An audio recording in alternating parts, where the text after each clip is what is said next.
Hello বন্ধুরা, আজকে বলবো আমার একটা ভাইয়ের গল্প।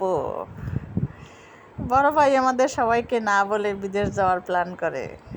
তার দুইটা বাচ্চা আছে, ছেলে বাবু এবং বাবা মা সবাই খুব দুশ্চিন্তায় যে সে কেন বিদেশ যাবে। আমার ছোট বোনের বাচ্চা হইবে, ও তো চিন্তায় মরে যাচ্ছে যে কেন বিদেশ যাবে। সবাই আমরা বুঝতে পারতেছি না যে কেন সে বাহিরে যেতে চায়। তো পরিবারের সবাই অনেক চিন্তায় যে কেন বাইরে যেতে যায়।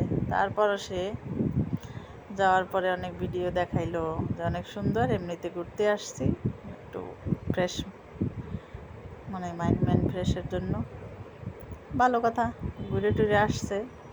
তারপরে একটু মনে হচ্ছে যে না, আসলে কিছু টাকা খরচ করলে অনেক সুন্দর কিছু দেখা যায়। অনেক ভালো একটা সময় কাটাই আসছে, এখন মাথা একটু ঠান্ডা হয়েছে। এখন আমাদের বোনদেরও মাথা ঠিক হয়ে গেছে। মানে ভাই হলো এমন অবস্থা যে বাবার পরে স্থান, মানে কয়েকদিনের জন্য ছিল না, তাতে মনে হচ্ছে যে আমাদের প্রত্যেকের রক্তে শিরায় মানে একটা কষ্ট ছিল।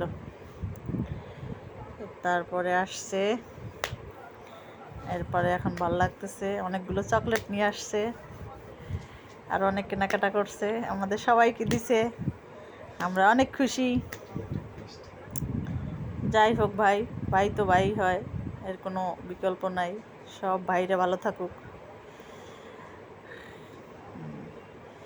একটু শেয়ার করলাম সবার সাথে,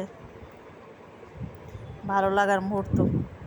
সব সময় তো কষ্টের কথা, কেউ খুশির খবর শেয়ার করে না, সবার খালি কষ্ট আর কষ্ট।